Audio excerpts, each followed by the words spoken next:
नमस्कार दोस्तों। तो आज अपन बात करेंगे कंप्यूटर में सॉफ्टवेयर के बारे में। और मित्रों, सॉफ्टवेयर बहुत ही इंपॉर्टेंट है, इससे क्वेश्चन भी पूछे जाते हैं 2 से 3। तो चलिए शुरू करते हैं। स्टडी गुरुजी के यूट्यूब चैनल में आपका स्वागत है। और यदि आपको कोई क्वेरी या प्रॉब्लम है तो आप व्हाट्सएप नंबर पर पूछ सकते हैं, नहीं तो नीचे टेलीग्राम की लिंक आपको डिस्क्रिप्शन में मिल जाएगी, वहाँ भी जाके आप जुड़ सकते हैं। तो मित्रों, आज बात करेंगे सॉफ्टवेयर में। सुनिए, सॉफ्टवेयर होता क्या है आखिरकार। पहले इसके बारे में आपने यदि इसके लॉजिक को समझ लिया तो आप क्वेश्चन तो आराम से कर पाएंगे। तो सॉफ्टवेयर देखिए, प्रोग्राम्स के ग्रुप को क्या कहते हैं? सॉफ्टवेयर कहते हैं। प्रोग्राम 1 हो सकता है, 2 हो सकते हैं, 3 हो सकते हैं, चाहे जितने प्रोग्राम हो सकते हैं। और यदि उन प्रोग्रामों का एक ग्रुप बन जाए उसे अपन क्या कह देंगे? सॉफ्टवेयर कह देंगे। अब देखिए, सॉफ्टवेयर कितने प्रकार के होते हैं? सॉफ्टवेयर 2 प्रकार के होते हैं। एक तो होता है सिस्टम सॉफ्टवेयर, दूसरा होता है एप्लीकेशन सॉफ्टवेयर। अब क्वेश्चन कैसे आएगा? क्वेश्चन ये आ जाएगा, 4 ऑप्शन आ जाएंगे। आपको ये बताना है कि इनमें से सिस्टम सॉफ्टवेयर कौन सा है, इनमें से एप्लीकेशन सॉफ्टवेयर कौन सा है। तो इसके बारे में जानते हैं। देखिए, सिस्टम सॉफ्टवेयर वह सॉफ्टवेयर जो हमारी मशीन को काम करने योग्य बनाता है, सिस्टम सॉफ्टवेयर कहलाता है। या अपन ऐसा कह सकते हैं कि हार्डवेयर आप जानते हैं, जिसे अपन छू के महसूस कर सकते हैं, वो कोई चीज़ है हार्डवेयर।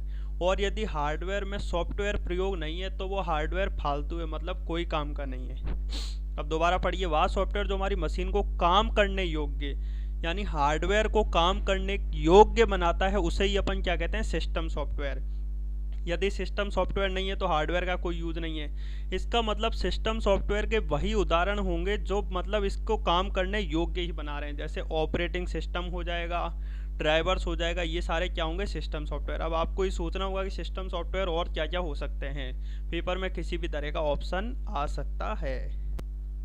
बस आप तो ये याद रखिए कि जो सिस्टम को योग्य बनाए, मतलब सिस्टम की ज़रूरत हो, वही सिस्टम सॉफ्टवेयर है। नेक्स्ट मित्रों, एप्लीकेशन सॉफ्टवेयर। अब देखिए, एप्लीकेशन सॉफ्टवेयर वे सॉफ्टवेयर होते हैं जो यूजर की ज़रूरत हो, मतलब अपनी ज़रूरतों को पूरा करते हैं। इसमें व्हाट्सएप हो सकता है, एफ बी हो सकता है, हाइक हो सकता है, यूट्यूब का हो सकता है, कुछ भी। जितने भी एप्लीकेशन सॉफ्टवेयर हैं वो यूजर की ज़रूरत हो।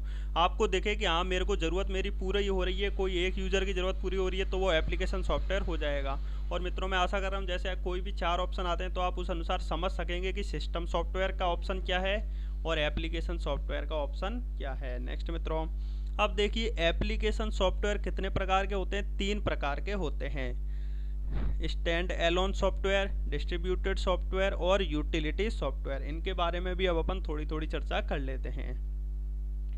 Stand alone software. अब आपको दिख रहा है स्टैंड यानी खड़ा, एलोन यानी अकेला। जो सॉफ्टवेयर अकेला खड़ा है उसे अपन स्टैंड एलोन सॉफ्टवेयर कह सकते हैं। अब थोड़ी परिभाषा समझ लीजिए। वह सॉफ्टवेयर जिन्हें जिस मशीन पर इंस्टॉल किया जाता है वह केवल उसी मशीन पर काम करते हैं, स्टैंड एलोन सॉफ्टवेयर कहलाते हैं। दोबारा सुनो, ऐसे सॉफ्टवेयर अपन ने जिसको जिस मशीन में इंस्टॉल कर दिया वह केवल उसी मशीन में काम करेंगे, यानी स्टैंड अकेले खड़े रहेंगे। या एक और वो परिभाषा सुनो, वह सॉफ्टवेयर जिन्हें हम इंस्टॉल भी कर सकते हैं व अनइंस्टॉल भी कर सकते हैं, स्टैंड एलोन सॉफ्टवेयर कहलाते हैं। जैसे एमएस ऑफिस, अपन ने कोई एक कंप्यूटर में एमएस ऑफिस किया तो वो उसी कंप्यूटर में चलेगा, दूसरे कंप्यूटर में तो दूसरा एमएस चलेगा, दूसरा एमएस ऑफिस चलेगा। ब्राउज़र भी हो सकता है, व्हाट्सएप भी हो सकता है। ये सब क्या है? स्टैंड एलोन सॉफ्टवेयर है। यानी व्हाट्सएप का अपन ने जो भी उसमें मशीन में किया वह उसी मशीन में चलेगा।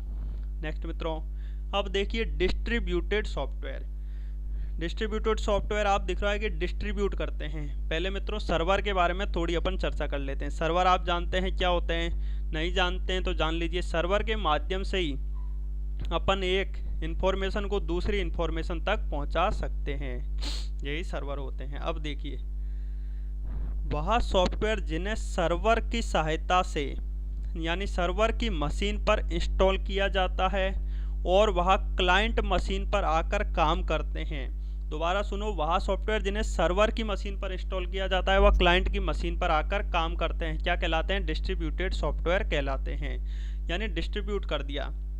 इसमें आप ऐसे समझ सकते हैं जैसे फेसबुक, जो फेसबुक की साइट है वो इंस्टॉल कहीं और किया हुआ है और अपन फेसबुक यहाँ चला रहे हैं, ये इसका बहुत अच्छा उदाहरण है। दोबारा सुनो, डिस्ट्रीब्यूट कर दिया फेसबुक ने। फेसबुक की साइट की अलग कहीं इंस्टॉल है, वो दूसरे सर्वर पे है, अपने सर्वर पे क्या चल रही है? फेसबुक चल रही है। अब एक और उदाहरण सुन लीजिए, एक और परिभाषा सुन लीजिए। वह सॉफ्टवेयर जिन्हें हम ना तो इंस्टॉल कर सकते हैं और ना ही अनइंस्टॉल कर सकते हैं। आप फेसबुक की साइट को इंस्टॉल कर सकते हैं? नहीं। फेसबुक मैसेंजर को कर सकते हैं, वो तो फेसबुक की साइट ने दे दिया है। आप फ्लिपकार्ट की साइट को इंस्टॉल नहीं कर सकते, किसी की भी साइट को आप इंस्टॉल नहीं कर सकते। तो ये डिस्ट्रीब्यूटेड सॉफ्टवेयर का बहुत अच्छा उदाहरण है। अब देख लीजिए फ्लिपकार्ट की साइट, एफबी की साइट, ये सारी साइट हो जाएगी। अब नेक्स्ट मित्रों, यूटिलिटी सॉफ्टवेयर, ये भी इम्पोर्टेंट है। वह सॉफ्टवेयर जो केवल एक ही काम करते हैं यूटिलिटी सॉफ्टवेयर कहलाते हैं। इसमें भी थोड़ा सोचिए, एक ही काम करते हैं मतलब ऐसे सॉफ्टवेयर जिनमें अपन एक ही प्रोग्राम का यूज़ करें, एक ही प्रोग्राम लगातार चलता रहे। जैसे एंटीवायरस, एंटीवायरस में एक ही प्रोग्राम यूज़ होता है, ओनली वायरस को स्कैन करना, फिर वायरस को डिटेक्ट करना, फिर हटाना वायरस को। ऐसे ही क्लीनर में यूज़ क्या है, क्लीनर में ओनली क्लीन करना। और व्हाट्सएप पे आप देखो, व्हाट्सएप पे बहुत यूज है, अपन चैट कर सकते हैं, वीडियो कॉल कर सकते हैं, ऑडियो कॉल कर सकते हैं, और भी इमेजेस वगैरह भेज सकते हैं। ये सारे क्या हैं, बहुत से प्रोग्रामों का संग्रह है। जबकि यूटिलिटी सॉफ्टवेयर क्या है, जिसमें केवल एक ही काम हो रहा है, उसे अपन यूटिलिटी सॉफ्टवेयर कहेंगे। तो ये मित्रों मैंने सॉफ्टवेयर से रिलेटेड इंपॉर्टेंट चीज़ें आपके सामने रख दी। आपको वीडियो कैसा लगा, like comment share and subscribe के माध्यम से जरूर बताएं। So thank you friends. और यदि मित्रों आपको पीडीएफ फाइल चाहिए तो आप फेसबुक पेज पे जाके पीडीएफ फाइल दे सकते हैं। जितनी भी पीडीएफ फाइल है मैं जल्द से जल्द आपके सामने वहाँ फेसबुक पे डाल दूंगा। तो सर थैंक यू फ्रेंड्स, जय हिंद जय भारत।